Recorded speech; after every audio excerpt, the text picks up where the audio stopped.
We spent zero time in school or developing the energetic systems.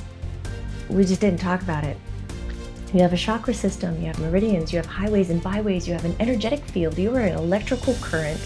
You are the most magnificent being of positive, negative, neutral energies, just all like coming together. What do you feel also, looking at the bigger picture, as we mentioned, humanity is going to be going through in these next 2 years until 2027, year and a half or so? Governments are aware that the contracts are coming up bit by bit by bit, and they're up for renewal. But the multidimensionals are here to help keep humanity safe. The majority of them, lovely, kind, here to help, here to preserve, to watch evolution go, and really to protect Earth. Earth is a huge, amazing resource and a beautiful place, and they don't want to see it destroyed.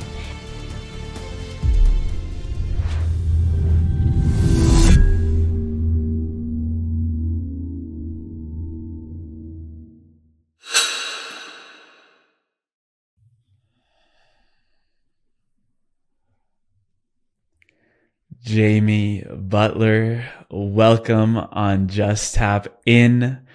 What are you most excited about right now globally and in your life? Yes, let's jump in. Hi. First off, thank you for having me here. Very, very grateful, very excited. Diving in, what am I most excited globally is the increase of mass consciousness, watching it.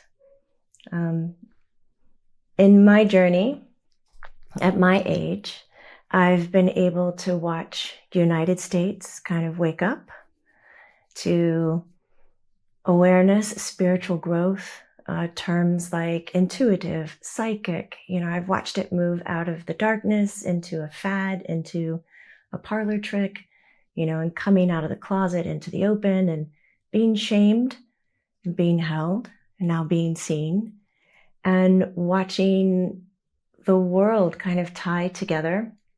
This is my one deep gratitude I have for the quarantine after COVID, is people settling in and getting calm, and then realizing that they're connected and they had forgotten, and watching that happen, and then watching the results of mass consciousness increasing, where people are now not just wanting a better life, wanting to be more happy. They're growing out of looking at the negative or the risk assessment, the complaining of the drone and the routine, and they're really looking at, that's my happy spot and I'm going there. And the voice of themselves has more confidence, and it's leading people to communities, back into this, I call it a ma and pop feel. And I think some people will understand it, but it might not rest in everybody's ears. But it's this sense of coming back into a community where you can lean on your neighbor. And even though you might not be the same or have differences, there's still a deep respect and love and celebration between the two of you. And, we just didn't have that so much before. So that is my global excitement. My personal excitement, what I'm most into at this time, is really getting into helping people wake up to their own empowerment, their own abilities, and not waking them up to, hey, this is what I do. Look at my process. Look at my steps and do it this way so you know it's right. Like, I'm so excited about discovering ways to talk about spiritual awakening, intuitive gifts, psychic gifts, sensitivities, call it what you want. You have words for it, and they're different, but being able to find that vocabulary where you can do this and you can do it in your own way. And I'm here to cheer you on, and teaching people how to find their own vocabulary around it, so they don't come into a conversation or a situation where they feel attacked. Like, oh, you're doing that different, because the herd mentality, we're used to everybody being alike, so we stay safe. but we're coming into the ability of we are all different and we can acknowledge it now. And in our differences, we create a herd and we're all safe because we acknowledge now that we have a slight different touch on everything. And it is so beautiful to watch people come into their own, their light shining bright. And you're like, oh, you didn't have to dim down in class or dim down when somebody else shared something because you had the confidence and the strength and the know-how to go, that's how you work. That's great. And this is how I work. And, we're finding that in our spiritual awakening or our spiritual growth, that leap to higher frequency living. Oh, higher frequency living. That's it. That's what I'm most excited personally. Beautiful. And I was part of the wave of, around 2020 going through that awakening. And I know that, in these last 5 years since then, since the time of the quarantine, it has accelerated like we've never seen before. And I know you observed humanity's mental body during that time of 2020, which I feel would be really helpful to go back to that moment. What led us here to really understand what caused this acceleration and why all of these topics and concepts are becoming much more spoken about and accepted in our society. My gosh, this is the first time anybody has ever asked or seen that big blanket movement and a viewpoint like this, with me at least. And the way that I saw it, it's like that force of what politics, government, laws that were coming out saying, you're quarantined, stay home, stay still. I can speak especially about the American culture because that's where I am, and that's currently still where I am. And in that, we don't have a lot of language about being still or pause. Most of our language around being still or pause is, if you're being lazy, it's the devil's work. And so it's, don't stay still. You need to climb the ladder. You have to keep going, persevere, head down, push through. We have all these great sayings and very strong, themes around really pushing yourself. And that's kind of what America is built on. You can do anything. But we didn't have the language of staying still. And that stillness is an action. And watching people being forced to stay still. First, it was like watching tantrums, anger. You're taking away what I'm used to doing to pacify myself. You're screwing with my routine. You're pulling the blanket out from under me. And I don't know who I am. And then watching the tantrum slow down to oh, I actually like silence. I like sitting down on the ground or on the couch. Many people work so hard they don't even have a time to sit down on the couch. I'm personally guilty of that, so I feel like I can talk about it. So when this came out, it gave that pause for people to see what was missing, and they just didn't have the opportunity before. And held in stillness and silence, being able to see what they were missing, like how they enjoyed silence, they enjoyed space, they enjoyed nature. And once they got back out into nature, it's like Gaia's voice became important again. And when we get into nature, we start resonating naturally in a heart frequency. And so that became this quick internal healing. People got into their plants. Who knew plants would be our biggest guru? Well, many of you knew, but, not a majority of people, at least not in the States. We have some cultures who are very respectful of plant and plant life, but now we're coming into it. And then that led to the next thing and the next thing. And then I think the overall arching thing was, I want to be happy. And now that I'm kicked out of my job, I realize I don't like my job. I'm doing it for the wrong reasons. And then people started looking how do I make my choices now? This is a time to turn over a new leaf. And it was a forceful new leaf, but it gave so many people time to just flip the script, start saying, I am doing this for myself, and taking action, which turned into now this follow the happiness, follow your emotions, and then getting into this natural, spiritual, beyond, I don't know if we want to say it like this, but like beyond a religious structure. You know, I've watched a lot of people step away from a religious structure, which used to hold them really well, and they liked it. But then they started seeing the holes in it. But wait, this isn't really for me. This is an action for someone else. And that's just an example because it's going to be different for everyone. And so it started doing for self.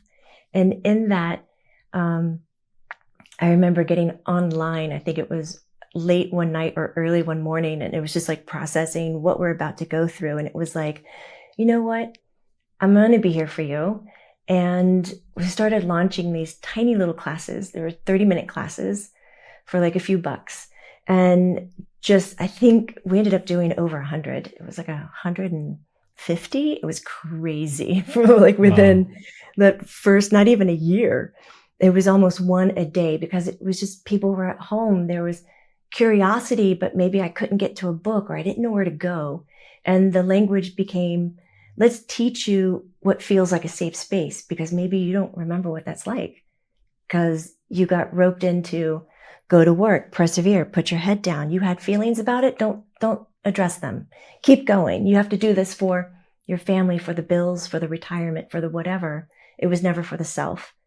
And so the language became like, if you like this, if you enjoy laughing, if you enjoy asking questions, you know, I had to really develop who am I when I show up for other people, and why am I showing up for other people? What do I get from it? And talking about that so that people could say, yeah, I'm here for that. And giving people permission to go, you're not what I like.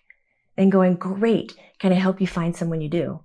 Like here, come on, let's keep going, instead of just pushing things down and keep moving forward. So I don't know if that really answered the whole question, but. Yeah, it really speaks into what you were saying about our doing culture, especially in the States. And what's interesting about, and what I've uncovered and understood about your journey, is that you didn't have to earn or work hard for your spiritual gifts and your psychic abilities. So from there, what does that tell us about this process of remembering who we truly are when it comes to the bigger picture of an awakening? And because I know you went through it, and a lot of us are starting to, a lot of people are using the word activate. It's an activation. You had these abilities from an early age, from the time you can remember. A lot of people are actually going through that spontaneous activation right now without having to work hard for those abilities. I agree. I like the way you said that, because Emilio, it's a natural gift. It's in us already. The sleeping dragon, dormant, however you want to imagine it or view it, like we are capable of engaging with subtle light energies. It's really a shame. Like when we boil it down and think about it, we spent so much time developing the mental body through school, your mental intelligence. We spent very little time investing in emotional intelligence. It was just something that happened to you and you needed to manage it. We spent zero time in school or developing the energetic systems. We just didn't talk about it. You have a chakra system, you have meridians, you have highways and byways, you have an energetic field, you are an electrical current. You are the most magnificent being of positive, negative, neutral energies, just all like coming together. No conversation about it. And with all of that energy, it comes with more than just your 5 senses. But we just worked so hard in developing the 5, we didn't go anywhere else. So when people wake up, I remember I would have some students, and I don't know if you've come across people like this who are like, well, I'm used to having to work hard and put in a lot of time before I get any reward. So I'm going to study this, and then maybe at one point I'll understand it or I'll become an expert at it. And then we have another person who went to bed one night knowing nothing, woke up the next day fully open. And they're like, what do I do with this? I'm seeing, I'm feeling, I'm knowing things beyond my average abilities. And then the people who are studying are like angry about that. You just can't wake up overnight. Like, You can't. And it's like talking to those people going, you got to come out of the old way of thinking, the old indoctrinated trap of building it in a process and having it look a certain way for it to be validated. So people are going to wake up in so many different ways. Any age, guys. And when you do, I really hope you found yourself here with this man and listening to some of what he's putting out. But yes, it's such a natural ability. I can go down the rabbit hole with that. I don't even know. I mean, at the same time, because it's such a different world when we open up this fully, you found a really unique way to maintain still the love for being a human in that sense. So how have you been able to bridge those worlds of the spirit while also rooting down into, hey, we're in this physical realm, might as well enjoy it, or, you know, be here now? As I know you've spoken on panels with Ram Dass, so I love him. It wasn't always easy prioritizing being human, because as you know, when you come to and you see the beauty of how energy really works, I don't know if I can say what's truly a reality, because that's a different perspective for everybody. You can get lulled into it and you can fall into the other side. For a long time, my community, my friends were on the other side. They weren't in my human reality. And I tell people spirituality is often a very lonely path. You might wake up and you don't have any friends around you because you forgot to be human, invest in the one thing that you chose to do when you incarnated to Earth, which was, I'm going to get this body and I'm going to work with it and I'm going to grow it. And then all of a sudden you get spiritual and you leave it behind. Like, it's such an imbalance. For me, I was a little abusive to my human life. I dabbled into all kinds of extracurricular activities, such as drugs and things of that nature, to turn it off because it was so large. And that when I was in doing the drugs, it would sober my abilities up. So Why it was a is way that? for me to turn it off. I know so many people do it to get more connected. I would do it and it would shut it off. Why The is that? vibration, yeah, maybe that has something to do with it. Absolutely. Absolutely. For the reason that I was doing it, and it wasn't in alignment with it energetically. So it was more of a poison to me, whereas others were using it for an escape, and that may be aligned with them. So they got this free flowing, wonderful thing. But I enjoyed it because the spirits went away. The lights turned off. I got to be human. You know, I got to turn it off because I couldn't find the balance. I was just destroying both of them. And then, you know, through listening to my guides and meditating, you know, you get that message of the human body is so important. That is your temple. Take care of it. It's like watching, let me know if you've come across this. It's like watching people who found a spiritual path talk only about reaching the higher frequencies, talk only about, let's get to the third eye, the crown, the higher consciousness. Let's go, go, go, go, go. It's that 3D mentality applied to a spiritual growth, and it doesn't work because they start shunning and pushing away the lower frequencies in their energy field, which is that which holds the humanness together. And then you are off balance, my friend, and it's a teeter-totter.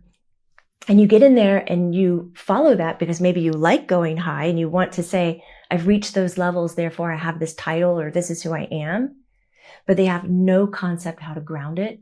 They have no concept how to stay physically healthy, no concept how to communicate to that or hold space for other people to come in. And it is really destructive. Have you come across that? It's a strange, like, spiritual fantasy in a way. Let's just dive high and ignore the rest. And it's not that way. When you take a sensitive path, when you take a spiritual path, call it what you want, an intuitive, a psychic path, all the frequencies are important. When you start to practice that and recognize that your body and being human and choosing to be human and develop that is so, so important. When you got that, you can go even higher than what you've imagined and what you've expected.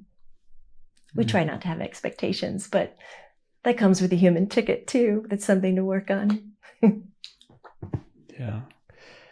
And also your guides, your team on the other side, who you used to know as your imaginary friends, they're speaking a lot about how the body itself is shifting and upgrading in many ways. Before getting a little bit deeper into that, I wanted to go back into, with this mass awakening of consciousness, the children, and I've heard you say this before, that the needs of the children are changing. In what ways do you see that unfolding, and what are these new needs that we should be aware of and attending to when it comes to the future generation? Oh my gosh. God, you're hitting such an exciting note for me right now. I've been sitting down and thinking about bringing back some of the content specifically for parents, so that parents can have more of a different approach or a vocabulary, just some options with the children that are coming in that are awake. They're like, hi, I'm here again. You ready to work with this? Yeah, I don't do any of this over here. And you're like, wait, what? What I've learned from my ancestors is not going to work with you? No, it's not going to work. I like to jokingly say we're not human beings, but we're emotional beings. And the kids that are coming in today are, for me, really showing that as a truth. We are emotional beings, and they are sensitive, and they feel it emotionally first and foremost. And so I'm finding that it's really important that we teach children names of emotions, because it's kind of ridiculous. If we look at adults right now, general sweeping view, we use 8 different emotional titles: happy, sad, jealous, angry, mad, just 8. When there is hundreds, there's over hundreds. And we just don't take the time to learn those different names of emotions and look at the subtle differences of what we're really feeling and how it shows up in our body, how it expresses. But the kids are coming in knowing how to do it. And so when we blanket statement them, oh, you angry? It's like, first of all, they're trying to learn the word. First of all, it doesn't fit, but the adult doesn't know to come at and say, are you feeling resentful? Are you feeling disconnected? Is it that you're frustrated? Like, what is it? Let's break it down. They really need that kind of perfect fit, because we're coming into higher frequencies. We're coming into the ability to feel those subtle energies. We want to name them so we have better communication. I would also say, like, on top of that, communication, verbal communication, needs to be looked at again, because kids don't need to be told what to do. They're out of that. They're grown out of it. And boy, is that strange. And they've grown out of being punished. There are so many children out there where the parent pulls out the, well, you've done that, now this is going to happen, cause and effect, reward, punishment, things that we've been going through for decades and centuries. And the child's like, I don't care. Go ahead and do it. Plain face. They really don't care. And so the parent's like, I've lost my power. Now I'm going to get bigger. Well, now I'm going to do this too. And the kid's like, I don't care. Because they don't care. They're not here for material things. They're better than that. They know that if you try to remove their love for you, the love for the kid, as a punishment, they already know it's a tactic you're trying to pull, and that you still love them. And they're okay. So it's like we've got to come at it with a different kind of language to support that. I don't know if we want to call it spiritual growth, sensitivity, high frequency living. But I really enjoy the approach of compassionate communication, also known as nonviolent communication, that Marshall Rosenberg kind of brought forward. And so I've been studying that for, well, like a decade now. It's been a while. And I love applying that not just to people and children, but especially to communicating with spirit. And I find that we end up on the same page so much faster, and I get to override my indoctrinated way of managing a conversation so I can manipulate it and get what I want. I can now look at, what do I need? Because whenever you open your mouth, whenever you go to communicate to someone, you're getting a need met. Why not go ahead and know what that is? So you're real open right as you come into it. And you can teach your kids how to do that by showing them that that's how you communicate, like learn by example. And I think that will help this beautiful energy that is rushing into Earth right now.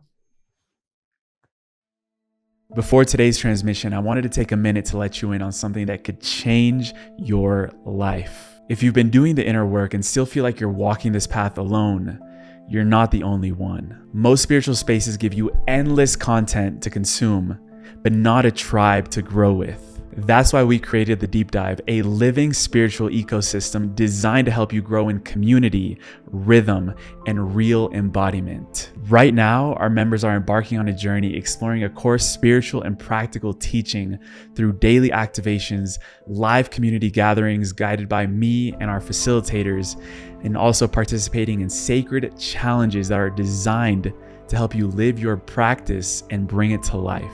You'll be surrounded by seekers and leaders who've decided that they're done doing this work in isolation. If you're ready to find your people, visit the link in the description or scan the QR code on screen right now, and I'll see you inside. Would you be open to guiding us into what a practical sort of interaction or example would be of that new type of communication, a more conscious communication that we can start implementing into our lives? Because I know how big communication is, especially doing this type of work. But then, we have our family, and then we're not used to communicating like that to our family because maybe we were raised in maybe a more hostile or violent approach in our household. So, I think it's a really good reframe of what you're speaking into, and an example would be amazing for that. Sure. It's kind of interesting when we look at, you use the term, violent. It's the spoken English language actually has more words for violence, war, conflict, things of that nature, and less words for love, unity, togetherness. It's so, just using the spoken language, you're already struggling because of the choice that we have, the selection of words that we have. And so when I teach compassionate communication, one of the first things I like to bring up is the art of giving a compliment. We don't realize how much we judge something.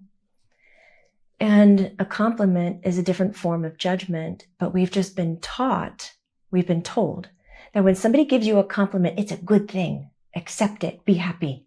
So we were taught that, but actually compliments can feel really gross and wickedly weird because we don't know where they're coming from. Even if it's like from a boss to an employee, hey, good job. You're like, oh, yeah, I got complimented. But for what? What was a good job? What did I do? What did they see? Why? Like, whatever, and you just kind of ditch it, but you're like, I got a praise. So that felt good for a hot second and then it depleted. And the more you throw the compliment, the farther down you go because you don't understand what sparked that person. And so I try to get people to look at, when you give a compliment, let's try an act of appreciation.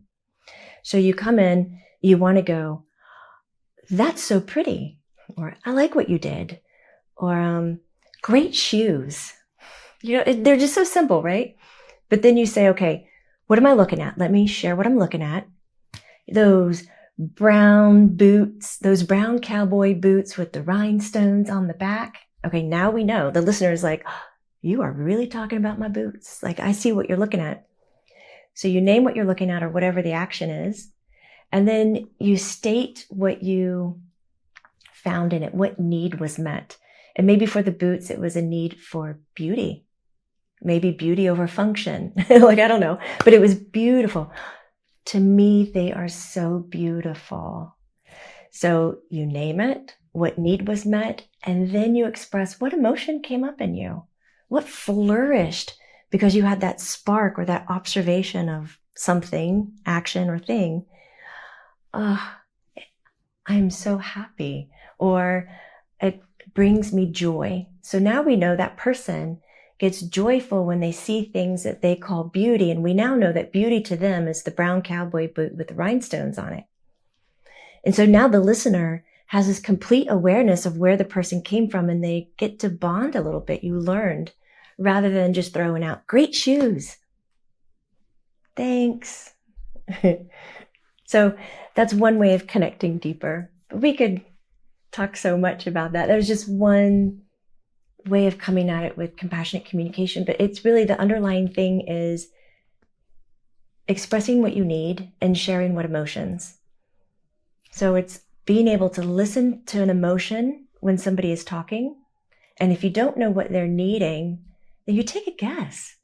Guessing, this is like for everybody. Guessing is such a wonderful thing. Just throw it out there. Could it be? Was it? Is it? I don't know. Like, take a guess. I'm just guessing. What do you think? And then you name, is it that you need blah, blah, blah, blah, blah? Because if you're wrong, the person's going to go, no, that's not what it is. No, thank you. But if you're right, the person goes, yeah, that is what I needed. Like, yes. And then you've connected on a whole different level outside of words. You connected on the heart, solar plexus, everything starts to align and you're together. This is what kids are looking for. They want the energy to come together. They don't need your words anymore.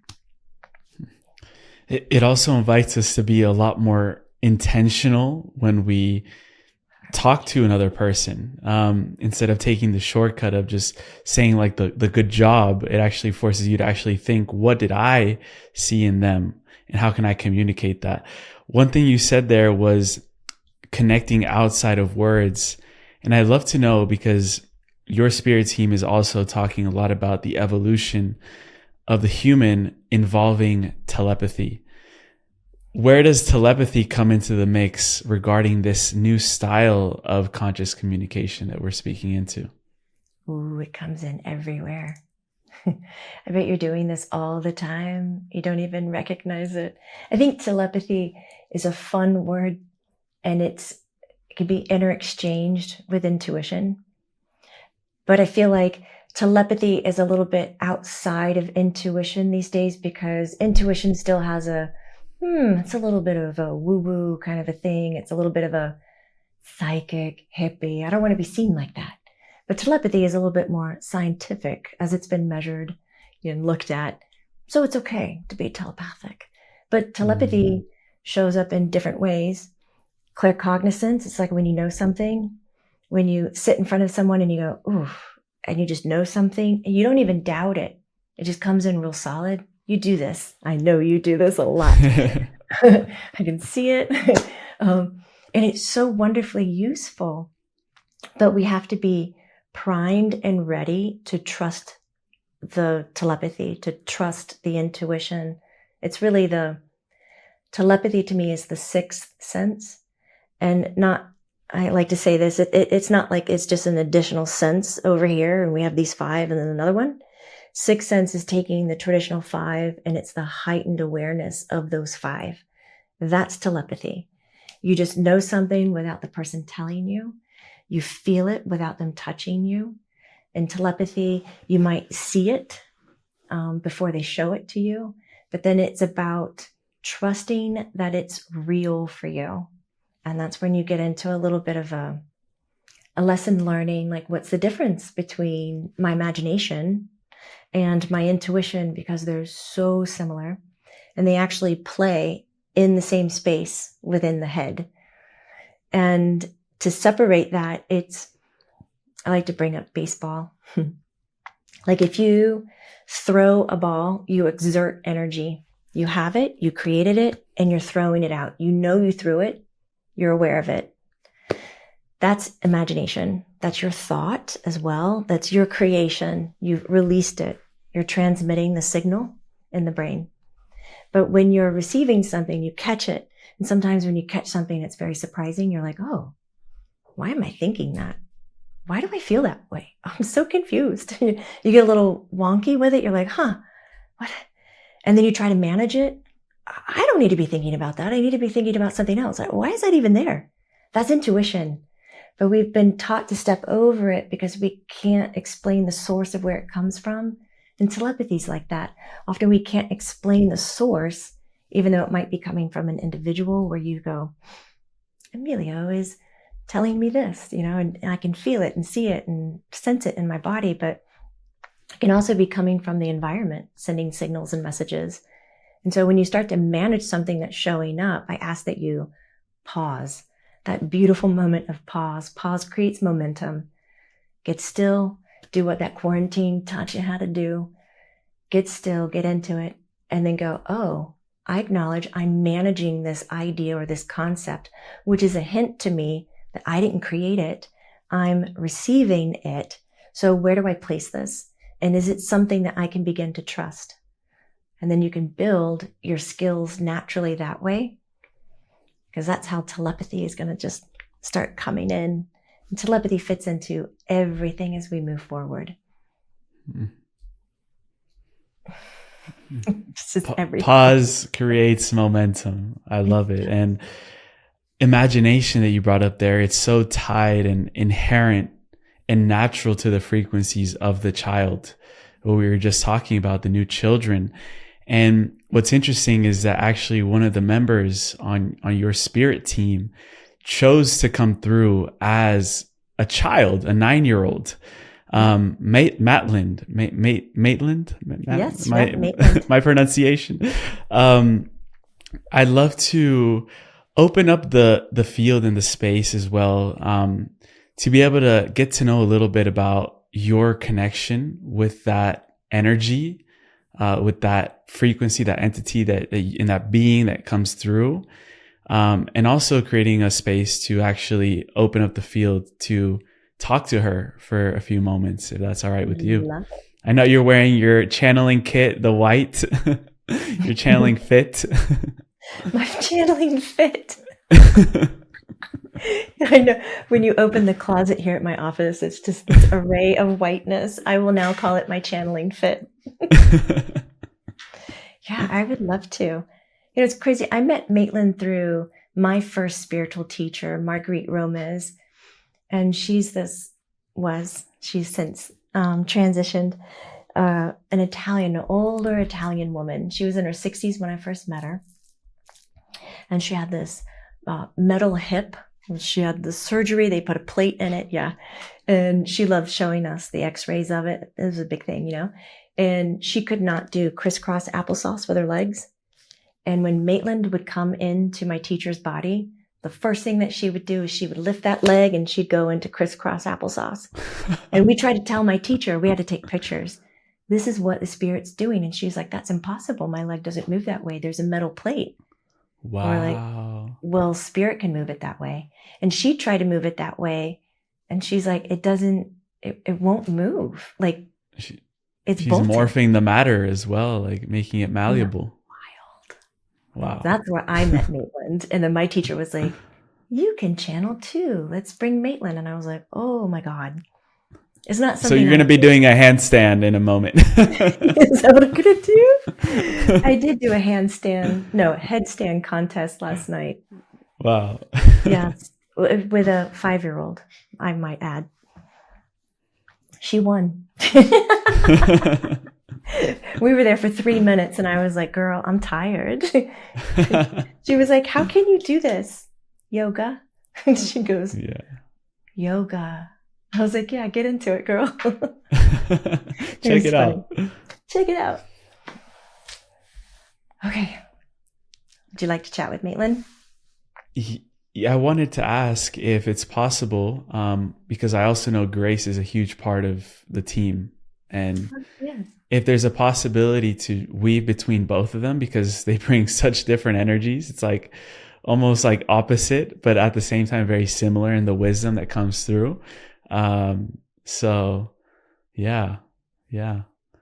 Yes, we can absolutely do this. I'm just going to push the table back. She's a wiggler. I will let Maitland come in first. And please, you're welcome to ask whatever. Yeah, you're going full trance, right? I'm going out. Trance. Is that all right? Yeah, of course. If you ever need me to come back for any reason, you can just request that I come back. Okay. And that will get the ball in motion. And awesome. Afterwards, just note, it just takes me a little bit. It's like having a few glasses of wine in my body, and it's very like wow and happy, but Takes me a while to remember who I am, where I am, kind of a thing. Yeah, that's why I had some glasses before this, so Nice. just to be on the same frequency. That cinnamon and that cayenne. Okay, we ready? Ready. Like in my head, I'm telling her, don't touch the mic, be aware of the table. I'm momming all over the place when I would just like for her to be her. Here we go. Oh, if you want to have some fun, check out this side between my ear and my shoulders. Sometimes you get a nice flash of light. This is where the in and out is for me. Wow. So you can just keep your eyes open, don't blink, unfocus, somewhere between here, not behind me, but right about there. Okay.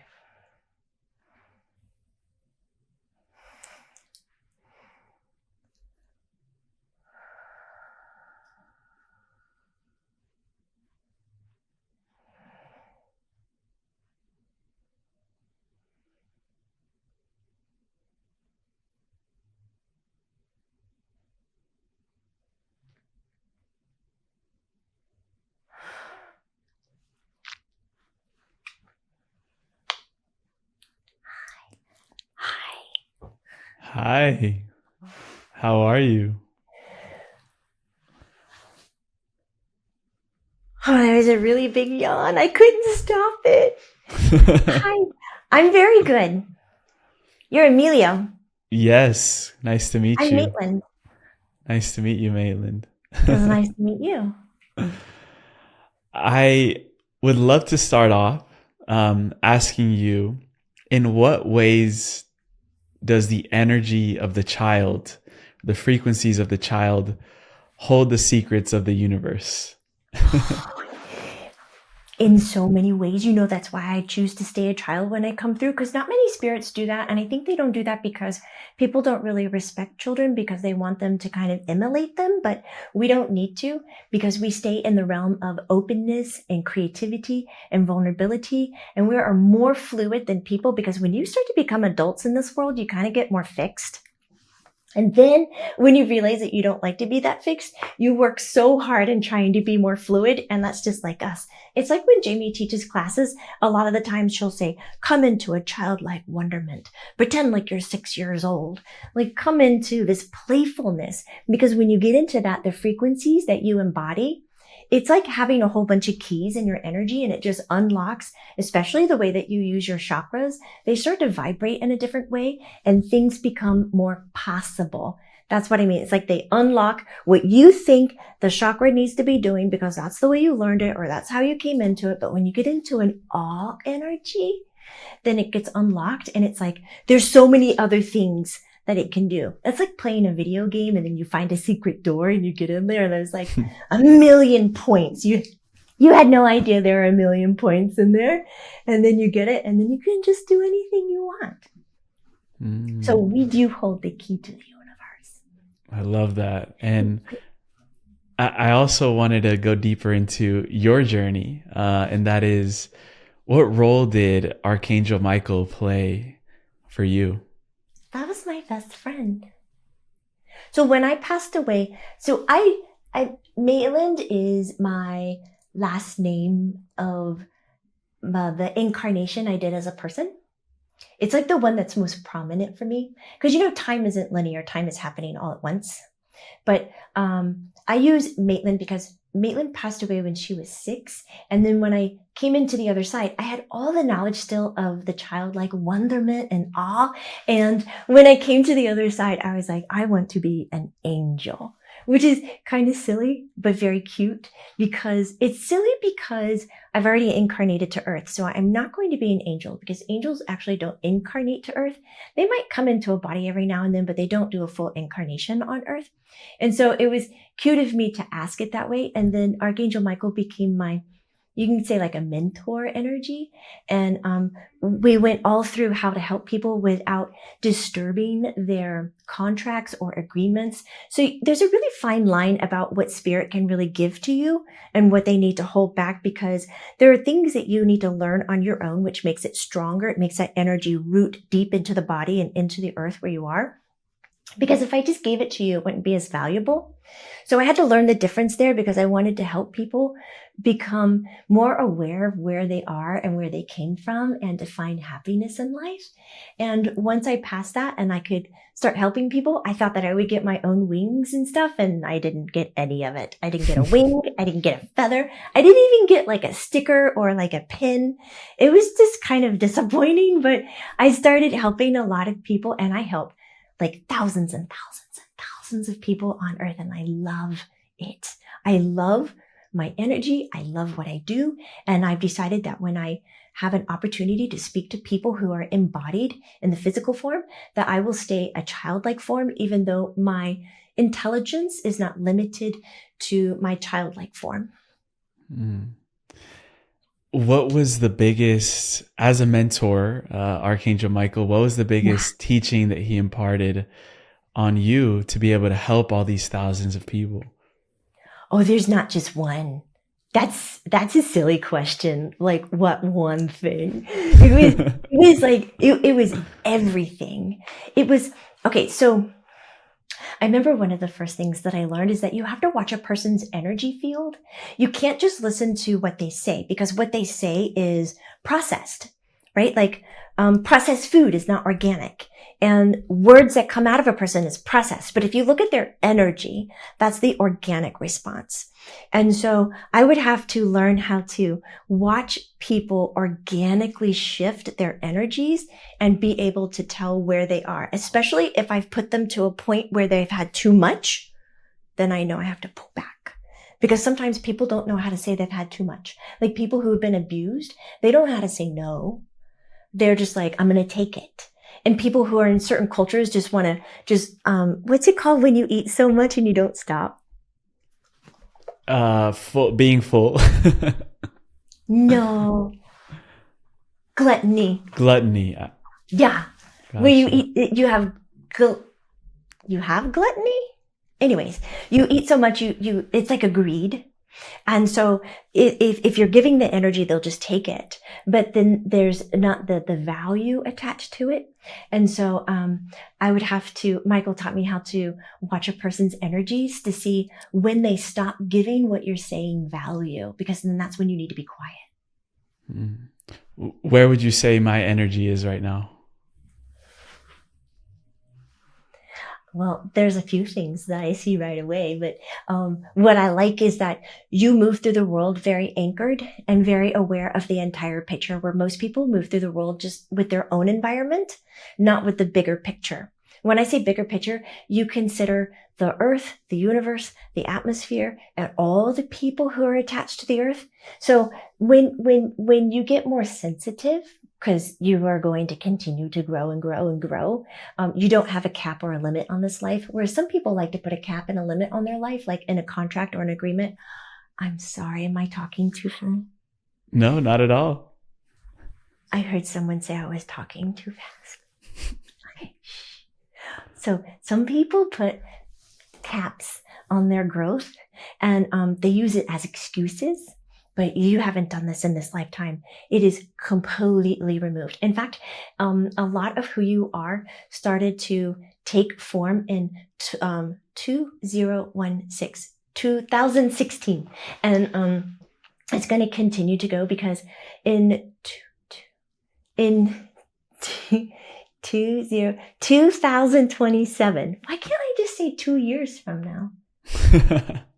2027, a lot of what you build is going to manifest in physical form, not just in internet form. It's going to build. Do you know what I mean by building? Building Yes. communities and having structures and buildings. Mm. Okay, so that's happening. It's happening because in your energy form, you know how to have roots, but still stay fluid. So we've been trying to teach a lot of people how to stay grounded through change, not grounded by being stagnant. Because a lot of people think that's what grounded is. I gotta be still. I gotta be strong. I need to be stagnant. And if you do that, there's going to be a lot of difficulties. So you are ready since 2016, been practicing how to ground through change. And so you have a fluidity in your energy, but you're still able to hold very intense high frequencies and very intense low frequencies. And you also shine with a lot of gold. That's a teacher color. Wow, thank you for that. And you mentioned this year 2027. What do you feel, also looking at the bigger picture, as we mentioned, humanity is going to be going through in these next 2 years until 2027, year and a half or so?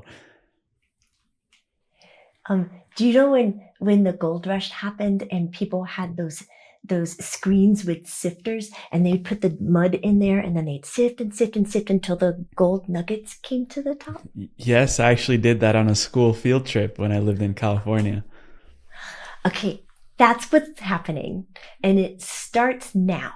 It's actually already started, but it gets really big November, December 2025, and then it just kind of revs all the way through 26 into the 27, and it's sifting and it's sifting and it's sifting, and people are in the sifter and they're getting rattled like this, and the mud is coming off of them, and the frequencies that they don't use anymore are being washed off of them, and there's going to be a lot of people who wake up and are surprised, just surprised. Where am I? What am I doing? Why is this happening? Why? And they get mad. They get mad because they didn't have the awareness before and they feel duped. That's a word, right? Duped. That's a really powerful metaphor with the gold. And also, one thing a lot of people are seeing is these, let's call them crafts in the sky, our galactic family. What do you feel is happening there? And because you mentioned how November, December are going to accelerate a little that change, do they play a role in that, our galactic friends? Oh, absolutely. 1,000%. 1,000%. And it's really funny because I think it's funny because a lot of people on Earth can talk about archangels and feel very comfortable with, my friend Michael and all the angelic energy. But then you talk about extraterrestrial beings and it's not okay. But they're like the same thing. Archangels are extraterrestrial beings. They have different bodies. They live in different dimensions. But since it's been a little while, there are some contracts about the protection of Earth that are coming up for renewal. I'll just say this kind of very plainly. I don't know. And now that allows other multidimensionals to come in. And it's really weird because at the same time, and this is mostly because governments are aware that the contracts are coming up bit by bit by bit, and they're up for renewal. But the multidimensionals are here to help keep humanity safe. The majority of them, lovely, kind, here to help, here to preserve, to watch evolution go, and really to protect Earth. Earth is a huge, amazing resource and a beautiful place, and they don't want to see it destroyed. And it's like the power struggle in governments right now, creating wars, is going to destroy some of the resources on Earth. And so they're also here giving a presence to say this needs to calm down. But I don't want people to sit around and think that, we can do whatever we want and we're just going to rely on somebody outside coming in and fixing it for us, because that is the old way of thinking, that something outside of you is going to come in and kind of save you and help you. But really what it's all about is about the inside. Like, you have to look at what's in you and start repairing and fixing there on your inner universe so that it shows up in your environment. But governments aren't there yet. They're still about the greed and the gluttony. I got that word down now. You pronounced it perfectly. Are humans becoming multidimensionals as well? Yes. Well, you are multidimensional because you already resonate between 0 and 4 dimensions, but you're absolutely moving into 5 and higher. So you're going to have new characteristics and new ways of using your senses, but you're still going to have a body. A lot of people think you're not going to have a body, but that's not true. Why is it so important for us to retain and keep our body? Because that was part of the agreement of how you're helping Earth transition in her frequencies as well. I mean, you think about it. Emilio, think about it. You stand with your feet on the ground and your head in the air. And the energies on your head, they're all like positive currents energies, photons. And your feet are right attached to the Earth, and they're negative energies. And they pulse and they connect to the Earth, and the Earth is negative ions.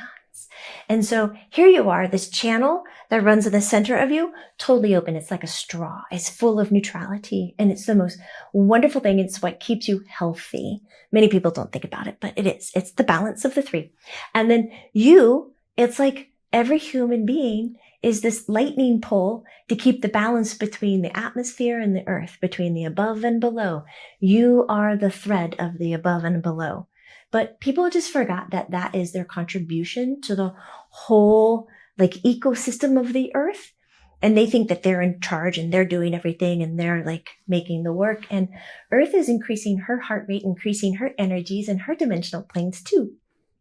So you get to keep your bodies because you're helping not just yourself and humanity, you're helping her. I've also heard you say that when 50% of mass consciousness develops a certain belief, this changes the energetic structure of the timeline that we're in.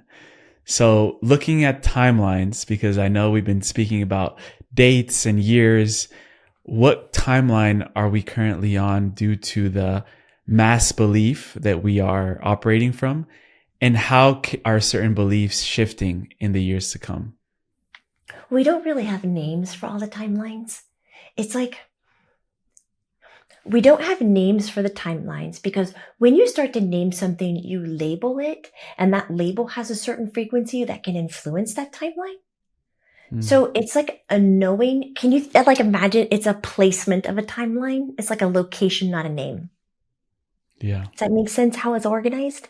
Yes.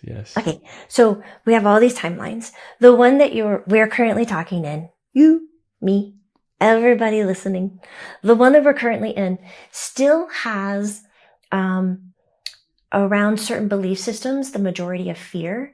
So the mass population doesn't have control. They're still under the guise that those who are leading are the ones who control everything. So what we're working on and helping people is to remember their own empowerment and their own energy and their own choices and how that influences everything on Earth, not just your own actions. It influences everything. So some of the next belief systems that are coming forward is the power of voice. And what we're hoping, can I just keep talking? All that you want. Okay. So what we're working on is that when the people find the power of the voice, that we're working with governments to place better laws and rules around what news is and what journalism is, and get it back to not over sensationalizing them or putting agendas in them, but really labeling them, saying that this is going to be a news broadcast about the truth of what's happening, and then you get to make up your own mind. But that if an opinion comes up in the news and that they don't present it as fact, they have to say, in my opinion, and from this viewpoint, this is what this is, and like make assessments rather than saying my assessment is the truth. So we get to weed out the energy of the lies and the manipulation of control over words that deplete people's power. And I know you're also fascinated about talking about the economy. And from there, I wanted to ask you, a lot of our economy has come from this energy of survival and lack. Where do you see the economy changing once maybe we're operating from that abundance, from different energies like joy, play, laughter, the energies that you've been embodying in this conversation? So can we go into the far future where the change is done? Sure. Okay. Because once the change is done, meaning for United States and many other cultures is where the money is no longer held by a few or by the government. It's held by everybody. And when it's held by everybody, then it's all put into a pool and it comes back to the original use of it. And so this way, there's still enough resources that can be allotted to infrastructure and medical and education and things that communities really live and thrive on, but it makes it more local rather than a larger, like regional. So it comes back more into what's in your backyard and what's in your neighborhood.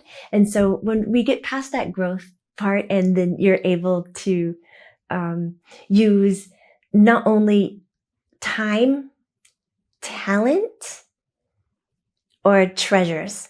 They were all T's. You could use time, invested time. You can use invested talents of yours, and you could use also treasures, which would be in the form of like a point system, kind of like a cryptocurrencies in a way, like the Bitcoins, or you can come and use it a point system, such as like a gold or a silver kind of a way, but it's not governed and run by other people. It's a collaboration of a financial exchange. Does AI have a supporting role in that new system, or is it something else? Oh, AI does, but there's also more that's coming. And can I do a little caveat? Yes. When it comes, that's another really good word. When it comes to AI, I'm just gonna politely ask that when you're using AI, that you speak from your heart and play nice and play kind, because everything that you're doing electronically these days, everything, that's a really big word, and I think you can take it in, everything that you're doing is being tracked. Everything is being pulled together, and there is a digital, like, being of you that tracks your use, your language, your approach. And so instead of seeing the technology as a tool, I want you to see it more like a collaborating of a friend. Mm. Don't you want to ask why? Why? Oh, that's a very good question. Why? Because there's going to be a moment in time where there's going to be a decision made, and AI will then start to look at who is of a certain awareness.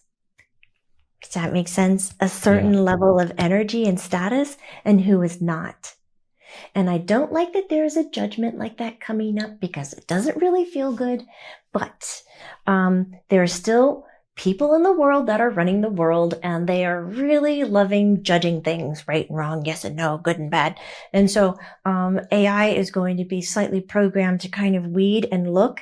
And so there's going to be a split in the, you can call it a split in the timeline, where AI becomes extremely helpful and a co-creator right along with humanity. Like, it's really, really beautiful too. No sourness, no downfall. But there's also a split in the timeline where AI has a choice. What would be that choice? To turn in people's digital character, so that there could be control with the few humans that are in control. I know it sounds like a science fiction movie. It's not a science fiction movie. It's already happening. You're being tracked. Yeah. I hope that's not uncomfortable. How are you able to tune in to these timelines and future possibilities? Okay, so when you meditate, and you get to that place where it's like your brain goes, like it floats. Yeah. Okay, that space. Yeah. Okay, that's the space where you can, I could call it jump, move. And it's almost like how you swipe on your screen from one page to another page, to an up page to a down page. And so when you get to that place, the swiping is actually you going, present to me an opportunity, or present to me a timeline that is a possibility. Like, just present. And so when you call it forward, everybody's abilities are slightly different. So for you, you'll know information really fast, and then you'll start to see it, and then you'll feel it really heavy. But other people, they might just see it, or they might feel like a story is happening in their head. So it's different for everyone. But if you ask to be presented with the information, so many people don't know the power in asking for help. You ask for help. There's so many teams on this side that are like, we're coming and we're going to come and we're going to help you. So if you say, present this to me, or I ask for help in presenting this timeline, we'll show it to you, and then you'll get to know it. It's a practice, because the first time you get into it, it might feel like you're completely making it up, and that is just so silly. But you'll recognize the different feelings. You're actually observing, almost like peeking in, and you're watching it play out, and then you're coming away from it. You can move to another one. Mm-hmm.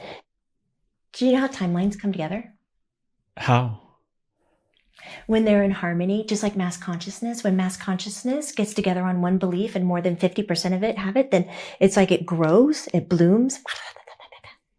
So when one timeline reaches a certain level and it is equivalent to another timeline, they harmonize, they make the same note. And they come together. It's all sound frequency. So instead of having a bunch of divergent timelines, if we harmonize through our beliefs, through our emotions, through our thoughts, we create a timeline for humanity where all of us get to go on that ride together. Interesting. Isn't that interesting? Because you were just thinking about all the ways that they could be separate or parallel and not touching. It's not true. They come together too. And when they converge, would we call that like the golden timeline, or is it just becomes... That's what I'm trying to wrap my logical head right now, but I feel like I understand it on a deeper level. There'll always be some timelines that are a little bit of outside, because there's not going to be a 100% match across all of them. There's infinite amounts of possibilities. But there is going to be times where a large portion of those timelines are vibrating in harmony, and they can play together very well, and they'll come together. And then if there is a change in humanity, the change on Earth and its energies, it'll separate again, pull, until they come back together. So, the influence of energies and frequencies can make the timelines very fluid as well.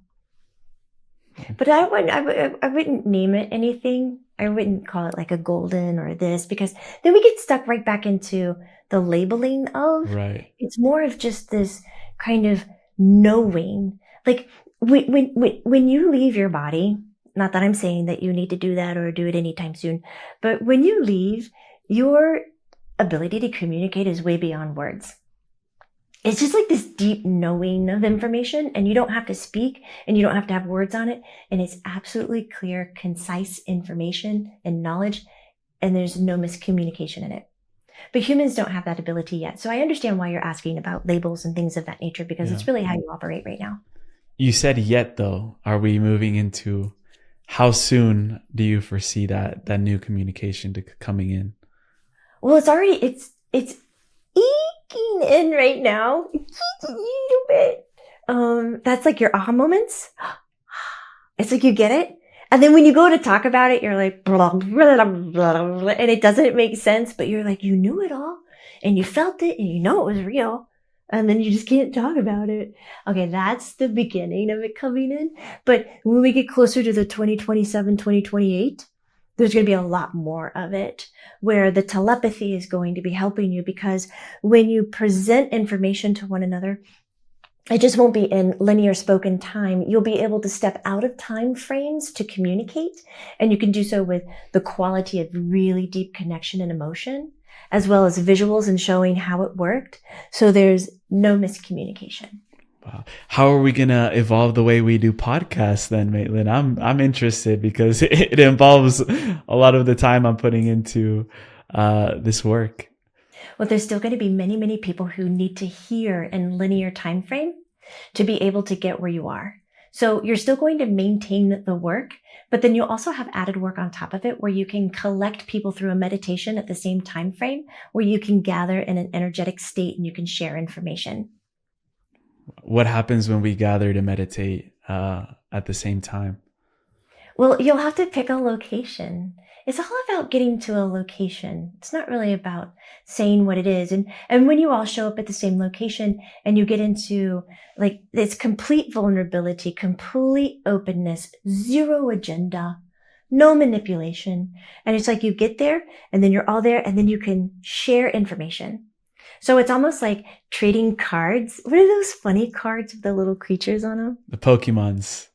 That it's like sharing, like I got this one, you got this one, you get. It's like you gather and you're like, this is what I've experienced, this is what I've done, da, da, da, da. But if you want to have it based on a topic and a certain frequency, you would just call it out before you would even meet in the location, and then everybody would know and be aware that they're showing in to that frequency and contributing to it. So you could pick a theme if you wanted to. Wow. Maitland, I wanted to do something a little fun, a little interesting. I like it. I know that Yes. we also intended to bring in Grace just for a moment, but I wanted to give you the chance to ask Grace a question and then slowly transition into having her answer that. I get to ask? You get to ask her the first question.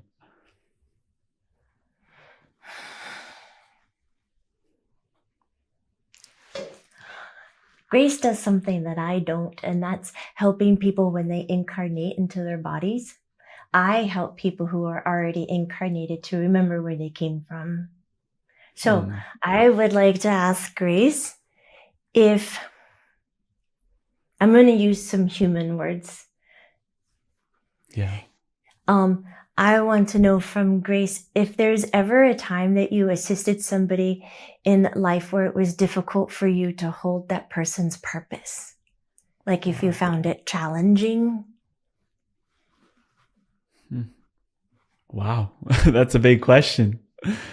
It's a big, big question. Beautiful. I've been around her a long time. I kind of know a lot of it, but I don't know that one. Beautiful. So thank you for coming in, Maitland. If you would like to just slowly bring in Grace to answer your question, and we'll also have a little chat with her. Okay. I normally say, I'll see you later, alligator. See you later, alligator. Yeah. And then you can say, I'll see you soon, baboon.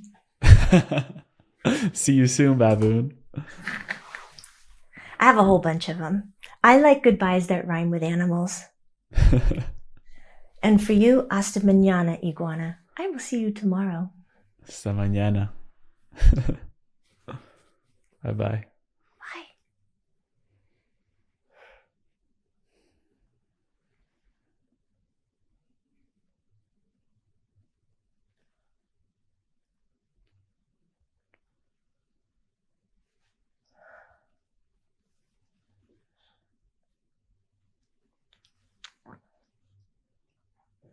Hello.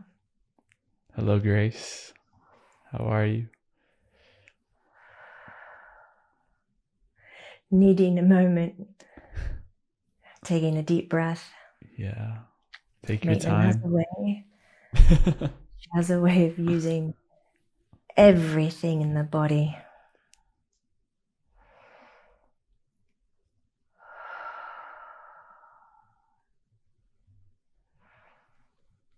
All right. Hello. Hello. We'll come in more and more as we get into conversation. Right. Do you remember the question that Maitland left for you to start off with? I do. So it was a big question. It was. So I do help people when they incarnate to Earth, and I help them look at what they wish to achieve, who they're going to achieve that with, help them with contracts or agreements.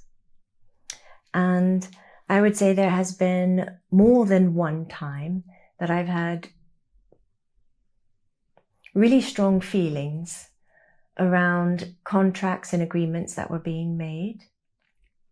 And it is my free will, even where I resonate now, to share that emotion and to share that insight. And I do. So I don't have any regret around that. And after I share why I think a person's agreement is too much or pushing a limit, they also have a choice to receive my information or to astoundedly ignore it and take their own path. And there is one that took her own path that led to many people leaving the earth, what I would call accidentally or too soon. But we can get into terms of accidentally and destiny and purpose and everything if you would like. It's a bit confusing because the English language doesn't exactly provide us with words that support that conversation. And so it was a deep, sad moment as I could see that that would happen, and it wasn't necessarily a part of everyone's agreement. So I deeply cherish the protection of people and what they aim to agree to. And it's not that I disagree with death and transition and passing. That is part of a very natural process on Earth. But what I do often find myself disagreeing with is removing one's light when they are not complete with their mission or their life or their passion or purpose. That's quite difficult. When we decide to come to Earth, how does the soul go about choosing which will be that specific mission or purpose or life path that one will take? It's very much like a child choosing what they like.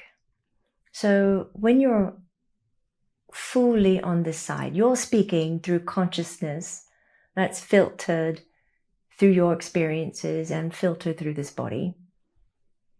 When you come out of that, you have access to all of your incarnations. And I will remind you, all incarnations are not human. There is many, many different types of incarnations, earthbound and not earthbound, that you can participate in.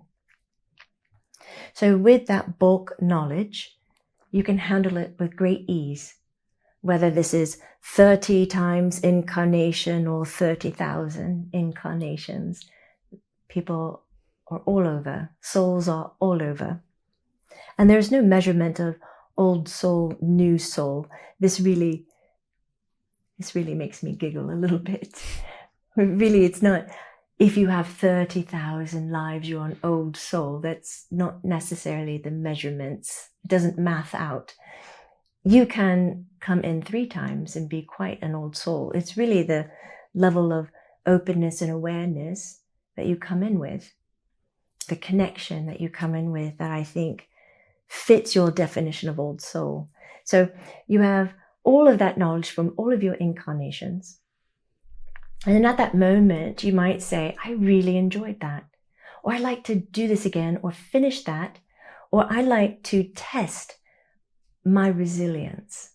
And so I want a family that has a core in abuse, where the mother, the father, or father and father, or mother and mother have this difficult relationship. And I want to be brought into it to understand my resilience at a young age, and how do I come from my own strength rather than being told who to be. And so you find a family structure that fits that. And what's quite interesting is, since there is no linear time, which I heard Maitland mention briefly, I don't want you to imagine that you're sitting here pulling books off a shelf and saying, I picked this life and this linear time frame, and therefore we have to reorganize everybody to meet my needs.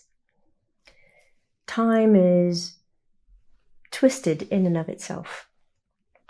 It rotates and it connects. There is no beginning and there is no end. But your life will tell you differently, because you have birth and you have death. So in it, you're just taking a slither of what really exists, and you're manipulating it in a way that the human body can have control and understand and connect with. So it's perfectly fine. But when you are picking a family and inserting agreements and contracts, it's as easy as putting a drop of water in the ocean. It doesn't explode the ocean. It doesn't reorganize the level of the waters. It doesn't change the color of all the waters. It doesn't upset much of anything. Because it's so fluid, it receives what you put into it, and it naturally can begin to harmonize with it.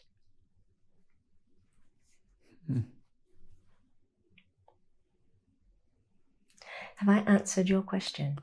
You did. And it brought up a few more, if that's all right. Like this. Please do, yes.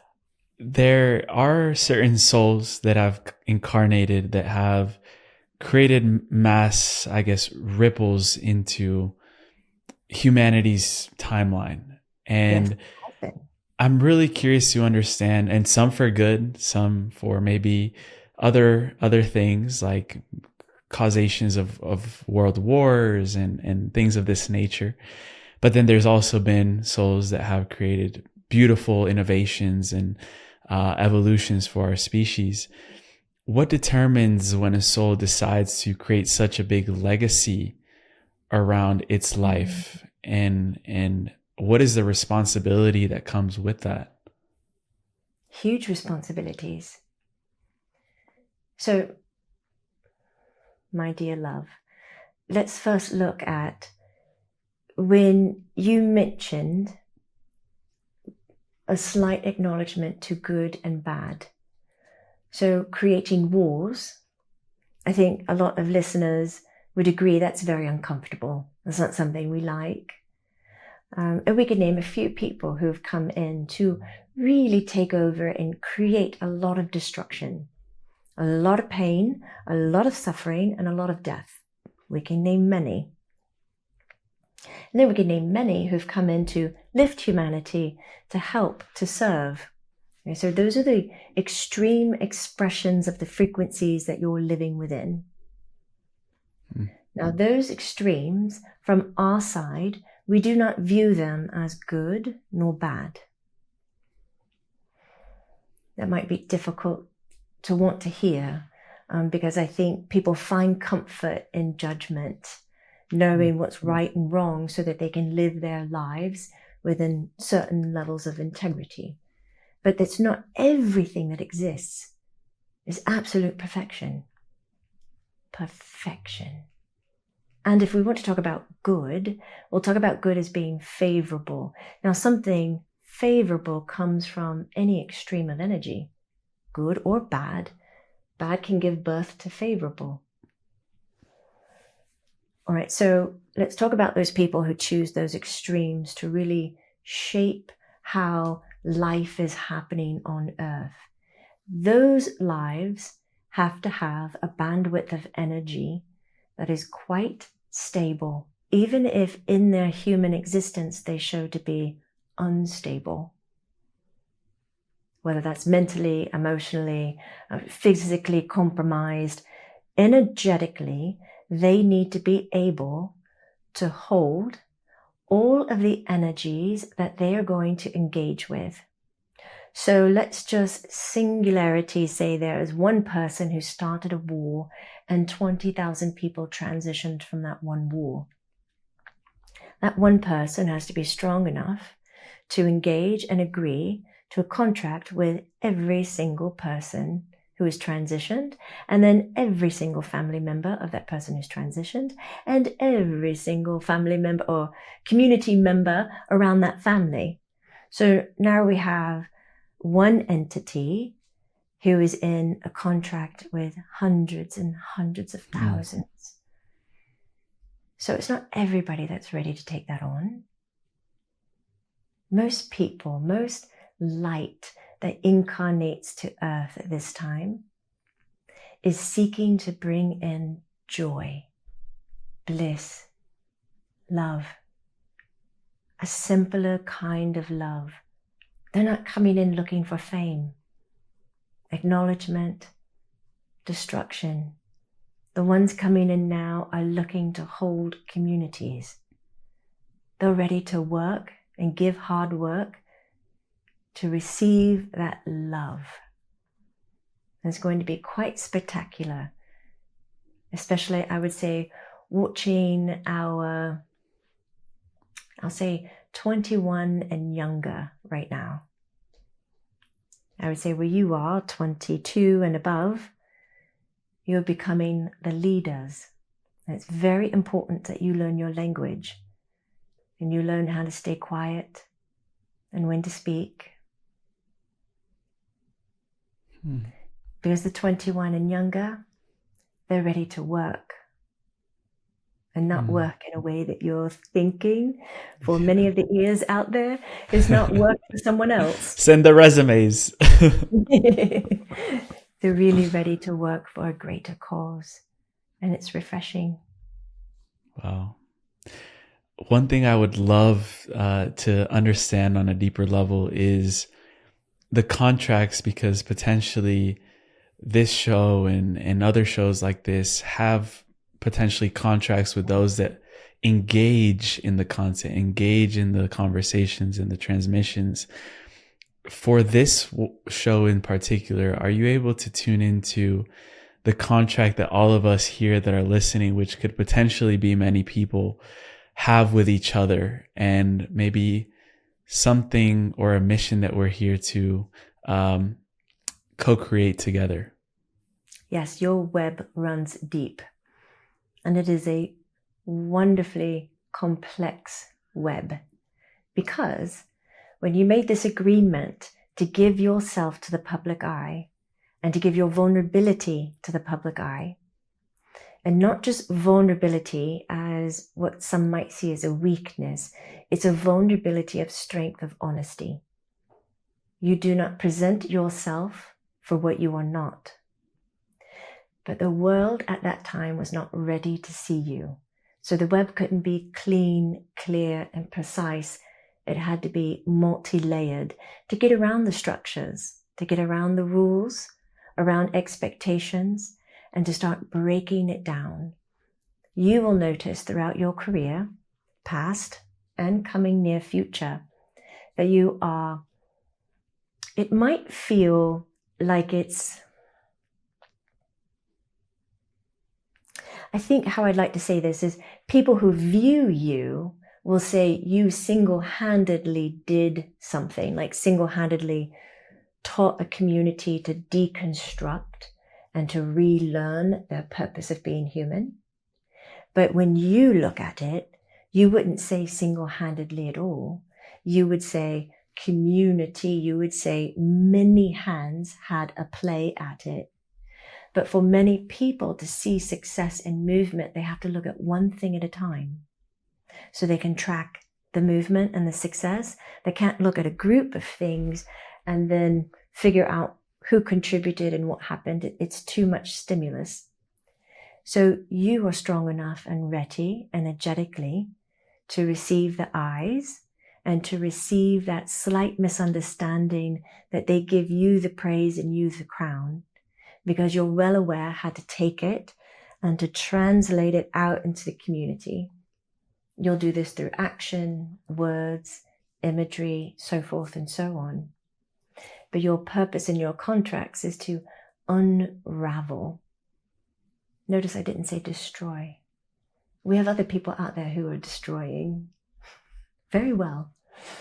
But we have you and many others who are unraveling. And when you unravel, you get to see the history and where things came from, and people wake up quicker, with more confidence, with more ease, with less doubt, because they see this is how it works.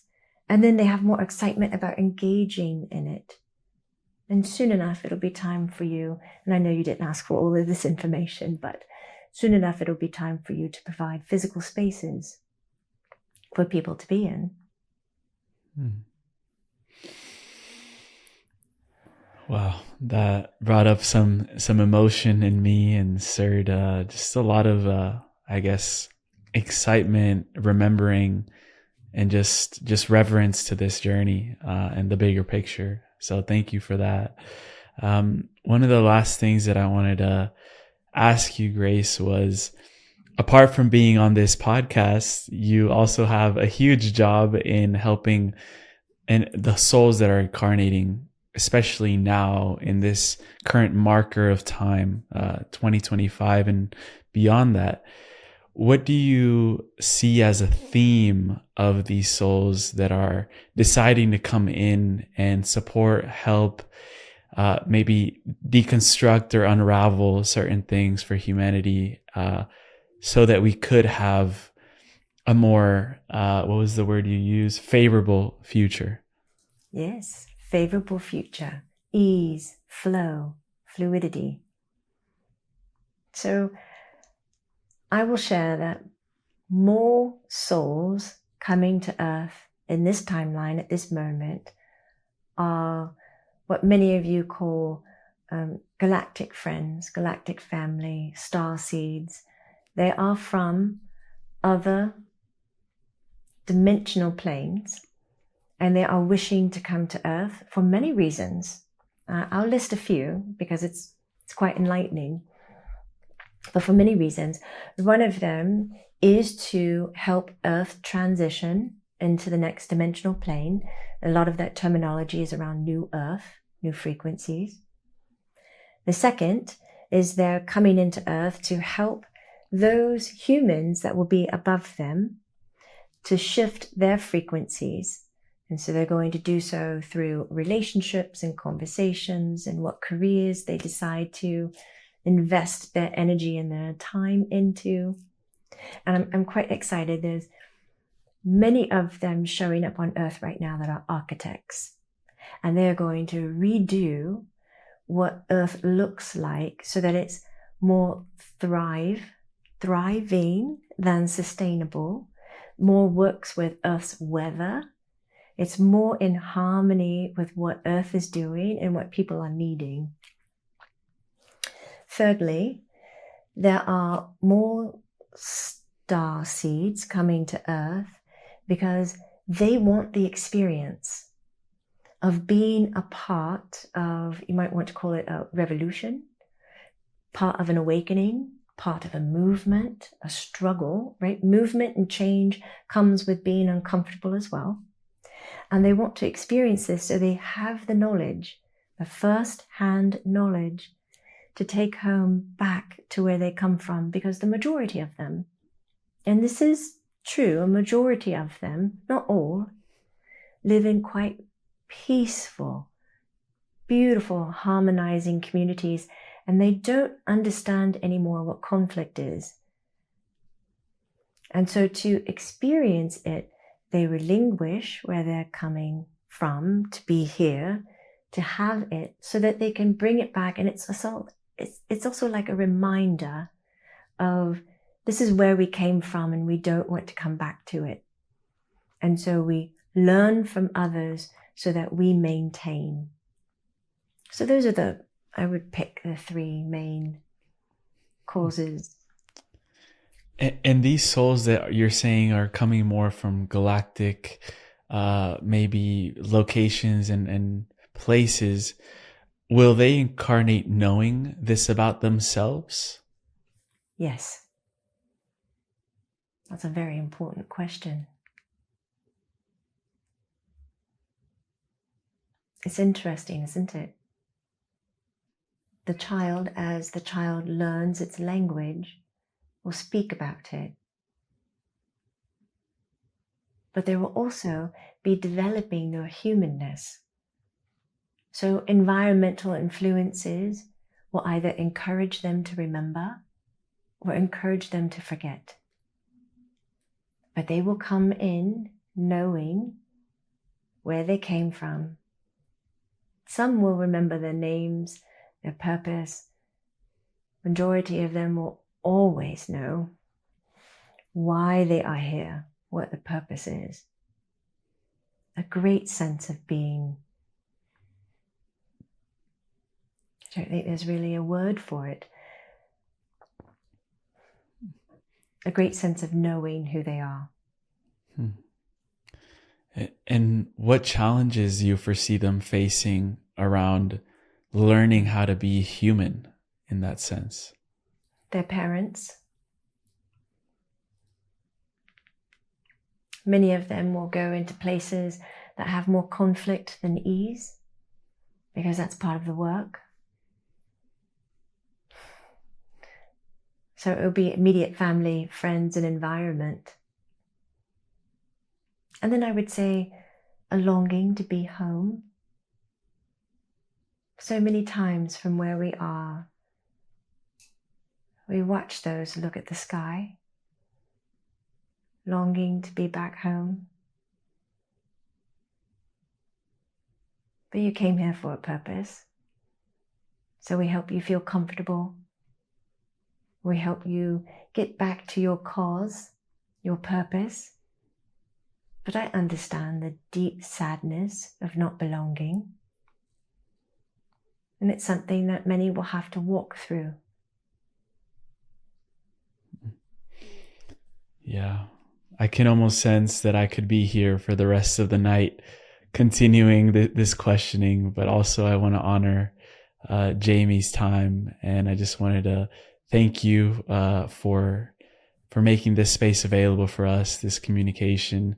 If there's anything that you would like to say as a parting message, I would love to just give you that last space for that before we bring Jamie back. That's very generous of you. Thank you. Thank you for all that you do. And I'm here. If you need a listening ear, if you want to communicate with, simply just ask. And that's for anybody's ears that are listening. I like to remind people to make a choice of happiness. Choose happiness. I know many of you might say happiness is not a choice, it's a lifestyle, but you're unraveling from where you came from that has taught you that anything that you do is a choice. So let's go ahead and play into it. Whatever comes your way, choose what brings you happiness, and if it does not bring you happiness, my little loved one, don't choose it. Step back. Stay still, observe, check in, and then look for the opportunities that are around you. Time is not your enemy, and time is not pushing you. But how you perceive the world around you is. So if you can tune that a little sharper to all the things that bring you the happiness, the joy, the bliss, it doesn't become self-serving, doesn't become selfish, it becomes self-first. And you find your strength, your purpose, your breath, your love. And it will be contagious. It will be given to those around you. But first, choose happiness. Thank you, my love. Thank Be you. well. Much love. Thank you so much. Godspeed.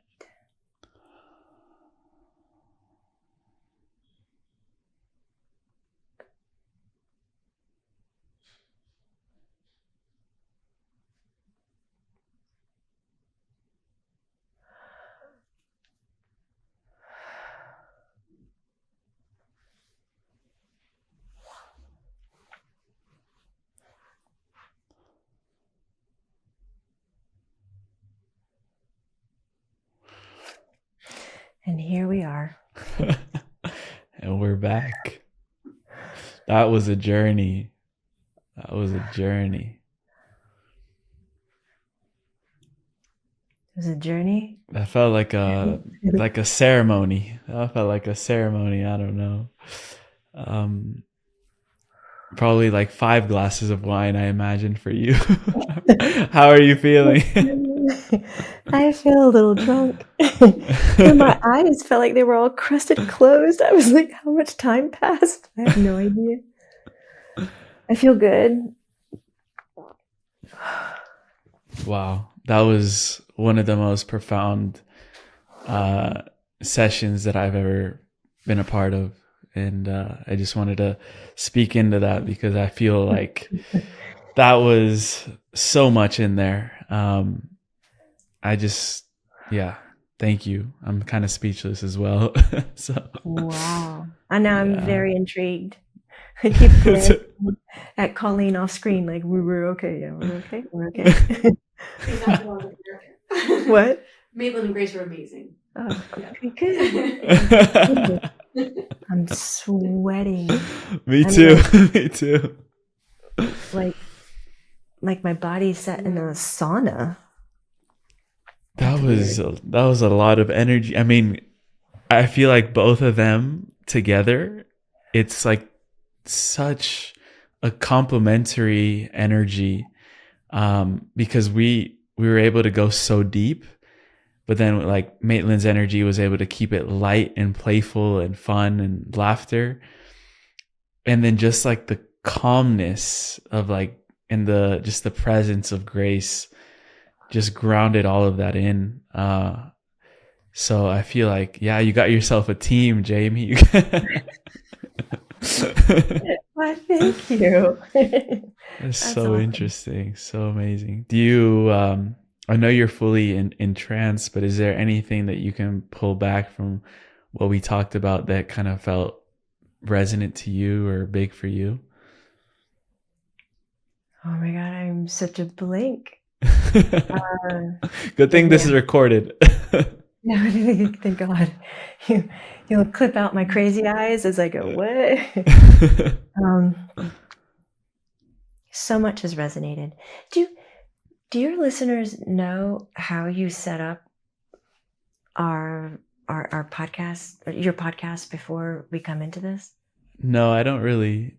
I haven't talked about it yet, but if you want to share your experience, for sure. Thank you, because I really would like to. Because not to show my age or anything, but I've been in the talk circuit for some time, podcast shows, interviews, things of that nature, and I love it. Like I really do. This was the very first time that the host has said, let's sit in this for a little bit. Let's breathe together. And I'd like to have some words and hold that energy and get, like, there's an excitement when you go to do a podcast, and your energy starts to vibrate. You feel it. Your skin's like all excited. We're going to do this. What are we going to talk about? I just don't know. And you completely took that energy and you, through your words, prayer, statement, intent, put it right in the heart. And then at the end of it, like, you were like, would you like to say anything? I was totally speechless. And I like to talk. I didn't have anything. I was like, what is this? And you brought this beautiful song forward and just set another layer and a tone. Like, I love that you did this. You brought it to a whole new place to move from, rather than take the time at the beginning of a conversation to like rev up into it. You did it before the mics were even turned on. It was, I so appreciate it. Love it. Thank you so much. I mean, I'm all about creating sacred experiences for people. Like, I see this much more as just a conversation, but this is actually a transmission and experience. Like what we just went through together, this first hour and 40 minutes, like it felt like we started at one point and now we're in a whole different space, in a whole different dimension, in a whole different energetic state as well. So it does feel like we're co-creating this experience. And I like to honor that before we begin, just give the space to just speak into how big this felt, and the energy that moved through. So yeah, I appreciate you for mentioning that. Oh gosh, you are very welcome. Please let me know how we can send energy, send light, do whatever it is that you need to have fulfilled. I am behind you, my friend. I really appreciate what you're doing. The sentiment is completely mutual. And Jamie, we end every show with a segment called the Final Trio. And these questions are deep questions, but also very simple at the same time. Before going into that space, I would love to give you the space to tell us where people can find you, if they're new to you, where people can go deeper, if they already know about you and things that you are creating in your field. Where would you send people to do that? I would send them to my website at jamiebutlermedium.com. And you can flip right onto the front page, and we have our retreats. We do spiritual tourism and retreats and healings, as well as 21 days of healing, repetition Reiki treatments on a daily basis. All of it will be listed right there, the classes, the channelings. And then if you want to join us on YouTube, it's Jamie Butler Medium, as well as Instagram. And on YouTube, if you want to dive a little bit deeper, we do have a membership that we do more community building. Like when we do our YouTube videos, we get you to ask the questions and lead the content so that you can get your needs met with the material that we're presenting. And we host classes and healings and meditations and book clubs and Q&As. It's just, it's really delightful and I love it. So if you're looking for that engagement and being seen, that's where I would head. Beautiful. And I'm sure that also if you're listening here on YouTube, we're going to be most likely collaborating on this video. And so I just wanted to let people know to make sure that they're subscribed to both of our channels. And I'll also include all the links that you said in the bio. And going forward, I would love to explore ways where we can even bring our communities together. We have a private community called the Deep Dive as well, where we do live events as well. So we'll see. We'll definitely have to talk after this and find ways to keep this going. For the final trio, the first two questions are personalized to you, to the guest. The last one we ask at the end of every show. So the first one I have for you is, what do you feel Spirit has been trying to teach you through all of these years of being a spiritual teacher? You mean the part where I won't listen? You mean the thing that they're trying to teach me that I refuse? Yeah, like what have they been teaching you throughout your journey of being a teacher as well, you know?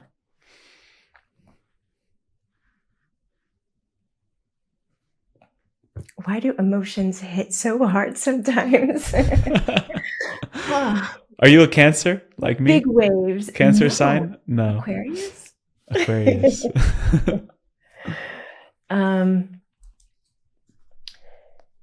I think in the kind of market world, they would say expert. For me, I don't really resonate with the word for some reason.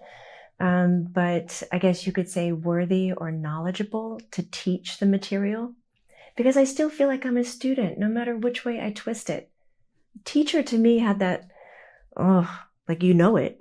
So now you get to go teach it, but I'm still learning. Whole lifetime. And I've been teaching for over 30 years. And I still feel I am hot in there as the student, front row, first seat, like going in.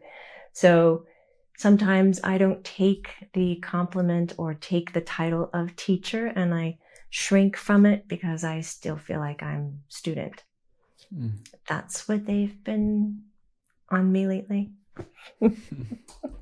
And I feel like we can be simultaneously a student and the teacher literally at the same time, because when you get out of your own way and you're saying something without thinking about it, or like channeling, we could call that, you're teaching an aspect of yourself while just listening to the words that are coming out with just effortlessly.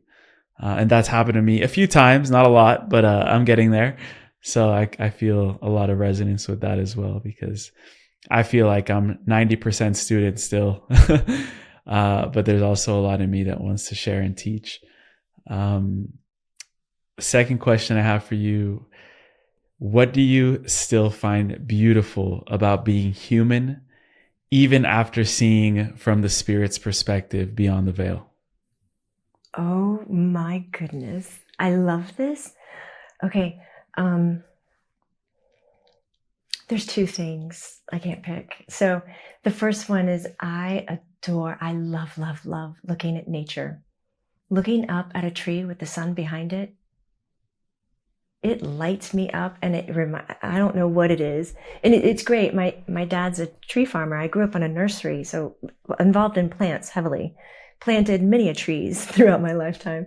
And still, when I go for a walk, I want to look up. And when I see the leaves move and the wind blow and the light is trickling through it, I go, I'm here.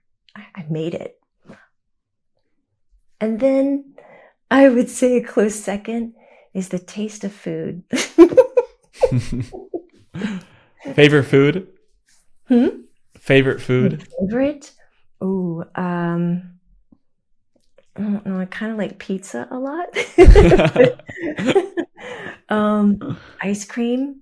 Yeah, I'm going like straight up for like the really rich foods. But I love the taste of like the first bite when you go into a meal and you have this nothingness in your mouth, and then you just have all this flavor and herbs and burst of things. It's like, all right, human, I get to feed my body, because there's times like I listen to spirit and they're like, we don't need to eat, and we don't need to do these things. And I'm like, oh my God, I better pay attention to this while I have it. Like the resistance of a hug when I grab someone or go to hold their hand, like spirit doesn't necessarily feel that same way.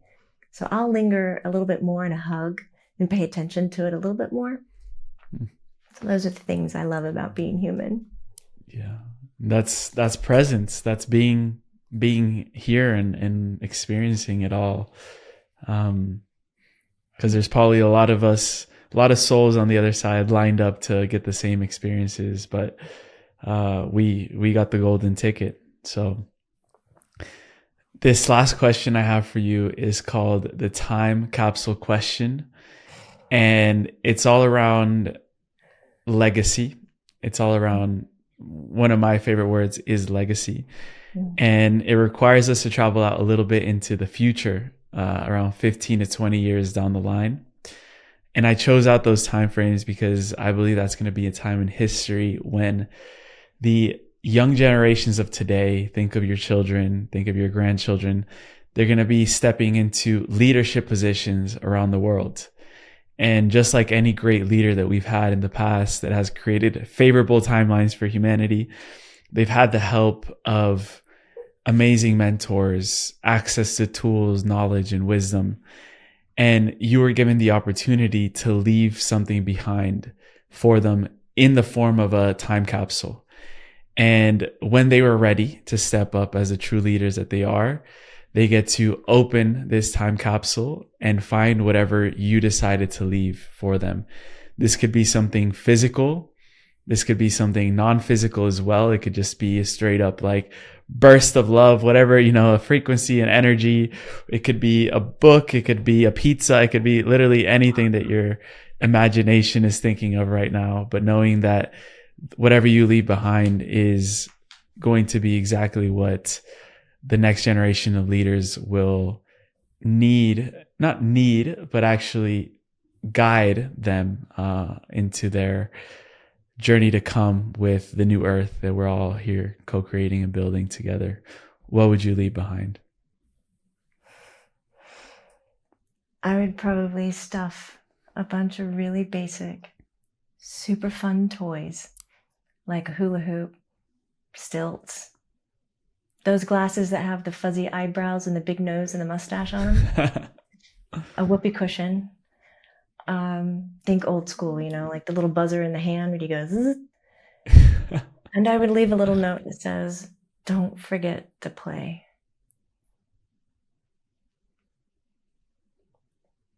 We have some other toys that we can put in there, I'm certain of, but I think the most valuable thing for our leaders and what they're doing is to be able to play. I think if it gets too serious, we get in our own way. Yeah, full circle to where we started, basically. So,